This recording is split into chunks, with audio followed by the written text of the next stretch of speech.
Listen, man, if you rock with me, do me a solid. Don't lie to me. Don't lie on me. Don't write a comment agreeing with my position if you don't truly agree with it. This is a space where difference of opinion is welcomed. I have not censored or blocked a single person on this channel. As long as this channel is up, that will be the case. Also, don't make up a falsehood about me to make me sound more appealing to others. Make me sound better than I am. I step out into this world as myself. What I give y'all is myself. There's a good number of people who listen to these videos that know me in real life. They'll tell you there's no difference. See, I don't want a false narrative, even if it's positive, following me around.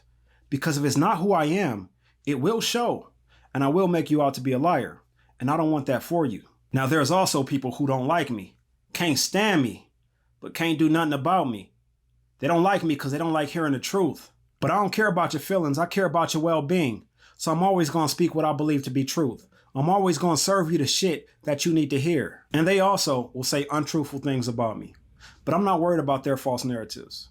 Because again, if it's not who I am, it will show. And I will enjoy making them out to be liars. See, there's always a false narrative floating around out there somewhere. Because just speaking the truth is so hard for some people that they'd rather create a narrative than speak on the one that actually exists. When you run with these false narratives, all you're doing is running with a narrative that fits well with your emotions. That's not a good look. But being in this seat and reading y'all comments, or just turning on a phone and, just looking at any social media app, I run across so many false narratives that it's insane. Like I remember seeing this post on Facebook years ago about this judge that was locking up all these black teens for nothing. And I read the article and I seen the face of this judge and I saw the face of the judge that I remember seeing on the documentary a couple years previous to that. And in the documentary, he was locking up a whole bunch of white kids. It made me question, what made someone write that? But the answer was easy. They did it to charge you up. Because they know nothing gets black people charged up like being the victim of something. A few months back, I dropped a video about how destruction is being marketed to our communities. And in that video, I placed the onus on the artist that is actually creating the work that's destroying our communities. And someone responded, and amongst their response was something like, well, who do you think has them using names like Dog and Boy and Bow Wow and Lil and Thug and Killer and anything less than a man? Knowledge reigns supreme over nearly everyone. KRS-One, you think a label gave him that name? How about Ladies Love Cool James, LL Cool J? What about Kool Moe Dee, Mohandes DeWeesey? What about Nas, short for Nasir Jones, or Tupac, short for Tupac Shakur? Let's come to today's era. Kendrick Lamar Duckworth, J. Cole, Jermaine Cole. It's too easy to debunk. A few months ago, during the height of this Angel Reese, Caitlin Clark stuff, someone made a post about the WNBA saying, the WNBA is doing players wrong because 95% of the players drafted don't make a team. So that means one player out of every draft makes it on a team. Because if two players made it on a team, that would be more than 5% of the drafted players right there. There are 20 rookies on active rosters this year. There were 36 players drafted. Now, not every rookie is from this year's draft, but come on. We have to actually think about the things that we're posting, reacting to, sharing, retweeting. And I use those examples to show that people will create a false narrative about nearly anything. But what if it's about something important, like who you should vote for? And let's start right there. Let's start with this false narrative that floats around our community, that your vote doesn't matter. Well, your vote certainly counts, but as I explained in a previous video, if it's not attached to a larger collective, it's not impactful. But voting definitely matters. See, I was told my entire life, when you want to find out the truth about something, follow the money. There is entirely too much money being placed into getting people elected for voting not to matter. You think they pass those laws in Georgia that make it harder for your grandma to get up and go vote because voting doesn't matter? Ah, man, this nigga tripping, man. Presidents ain't elected, they selected. You think Donald Trump was selected? If presidents are selected, why did the Democrats pull Joe Biden after his lackluster debate performance? Were they afraid that he wouldn't be selected? Or were they afraid that he wouldn't be elected? But you know what? I'll run with it. Let's say presidents are selected. Are senators selected? What about representatives? What about attorney generals? What about governors? What about district attorneys, sheriffs, mayors, district judges, city councilmen and women? See, these dumbass narratives is what keep your black ass dormant and keep you on the sideline during these elections. And that keeps you getting fucked over at every level of government. See, a lot of the times people state things so eloquently that we want to believe what's coming out their mouth is true. But as the great philosopher Sean Carter once said, "'Cause a nigga wear a kufi, it don't mean that he bright. 'Cause you don't understand him, it don't mean that he nice. Just means you don't understand all the bullshit that he write."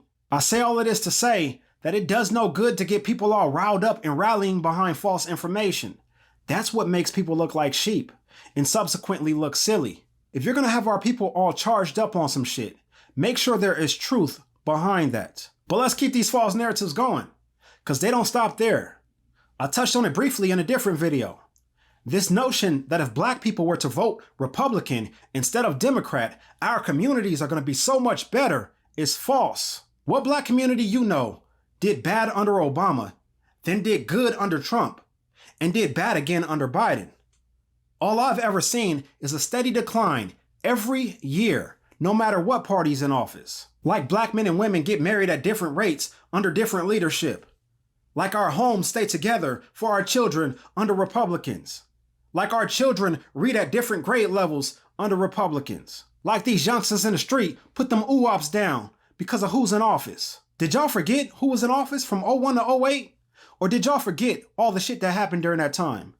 9/11, wars in 2 different countries, the worst federal response to a natural disaster in history, all the black folks on those rooftops, the black folks in that dome, the black folks gunned down by white militias as they walked out of stores trying to get supplies to stay alive, the black folks met by white militias telling them to turn their black ass around as they tried to cross a bridge into a different parish, the housing market crash, the Great Recession. Y'all remember the first time people from our generation said, "Damn, these gas prices is ridiculous"? Who was in office then? The worst president in fucking history. What party was he a part of? There is no party that's going to help the black community. One day we'll come to the realization that we have to do that for ourselves. There's a right way to vote and a wrong way to vote. It doesn't matter who's in office if you're just giving away your vote. I know I came on here a couple videos ago and said, don't vote Democrat, and I gave the reason for that. But I didn't say vote Republican. See, the lesson wasn't to give away your vote to a different party. The lesson was to stop giving away your vote. But let's keep going and ask yourself, why are people creating these narratives? Is it to inform me, or is it to scare me away? See, this notion that if Trump was elected, he's going to implement Project 2025 is false. The man has said he has nothing to do with it, has never read it, has only seen certain things from it.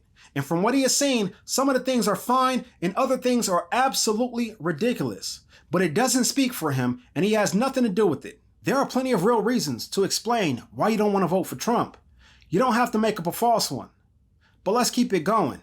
This notion that Kamala Harris isn't qualified to be president is absolutely false. Judging by the resumes of our previous 5 presidents, she's more than qualified. If district attorney for a major U.S. city, attorney general and U.S. senator for the most populous state in the union, and vice president of the republic was on any man's resume, we'd say they were more than qualified. It doesn't mean that they would do a good job as president, but it certainly means that they're qualified to take the office. Biden was a longtime senator and a 2-term vice president. Trump had no political experience whatsoever. Obama was an Illinois state senator and a U.S. senator still in his first term. W was just the governor of Texas.